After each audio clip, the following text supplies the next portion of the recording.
Assalamualaikum warahmatullahi wabarakatuh.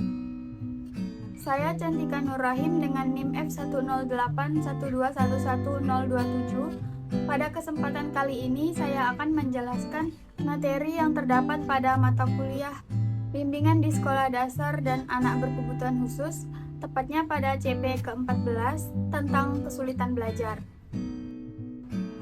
Proses pembelajaran anak dengan kesulitan belajar membutuhkan beberapa strategi yang disesuaikan dengan kondisi anak. Gangguan belajar dapat menimbulkan beberapa akibat yang berbeda, tergantung sejauh mana disabilitasnya dan sejauh mana dukungan yang tersedia bagi mereka. Pada kesempatan kali ini saya akan membahas 3 macam kesulitan belajar, yaitu disleksia, disgrafia, dan diskalkulia. Yang pertama, disleksia.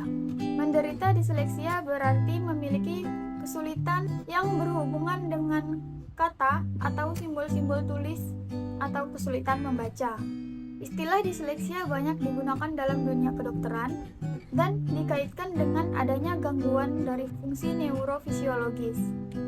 Penderita disleksia akan mengalami kesulitan dalam mengidentifikasi kata-kata yang diucapkan dan mengubahnya menjadi huruf atau kalimat.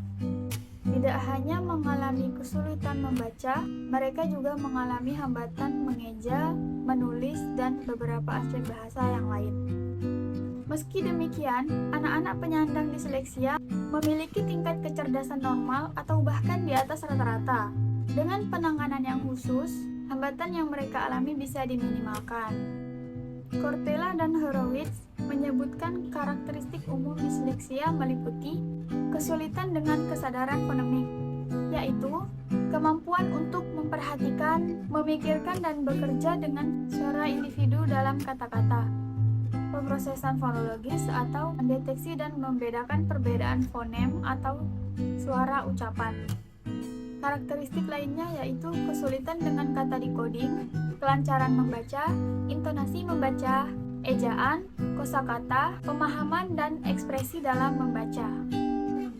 Penyebabnya belum diketahui secara pasti, tetapi kondisi ini diduga dengan kelainan genetik yang memengaruhi kinerja otak dalam membaca dan berbahasa. Sejumlah faktor yang diduga memicu yaitu riwayat disleksia pada keluarga, kelahiran prematur atau terlahir dengan berat badan yang rendah, serta paparan nikotin, alkohol, nafza, atau infeksi pada masa kehamilan.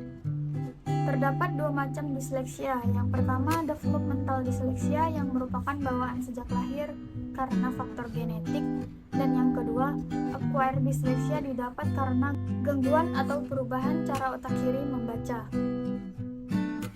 Adapun terapi yang bisa dilakukan untuk menangani anak disleksia diantaranya mendampingi secara intensif pada saat si anak belajar. Selain itu juga dapat menggunakan media belajar yang semenarik mungkin dalam mengajari membaca dan menulis. Dan yang terpenting, anak disleksia perlu mendapati pendekatan multisensori untuk mengaktifkan konsentrasi beberapa panca indera secara bersamaan. Anak-anak disleksia membutuhkan seorang guru yang mengerti bagaimana frustasi mereka yang tidak mampu melakukan apa yang siswa lain lakukan dengan mudah, yaitu membaca dan melafalkan huruf. Yang kedua, disgrafia. Sentrop mendefinisikan disgrafia sebagai kesulitan belajar yang ditandai dengan kesulitan dalam mengungkapkan pemikiran dalam komposisi tulisan.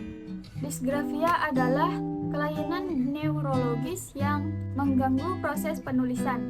Bisa melibatkan kesulitan dengan aspek fisik penulisan, ejaan, atau pemikiran di atas kertas. Selain faktor keturunan, disgrafia juga dapat disebabkan hal lain seperti cedera pada otak karena kecelakaan, benturan keras, atau tumor. Kondisi kesehatan mental anak juga dapat menjadi penyebab disgrafia.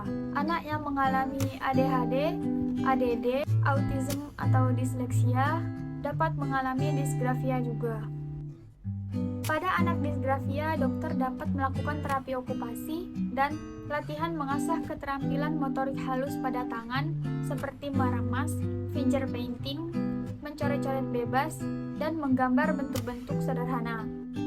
Tugas guru bimbingan dan konseling diantaranya adalah kegiatan melaksanakan dalam pelayanan bimbingan pribadi, bimbingan sosial, bimbingan belajar, bimbingan karir, serta semua jenis layanan termasuk kegiatan pendukung yang dihargai sebanyak 6 jam.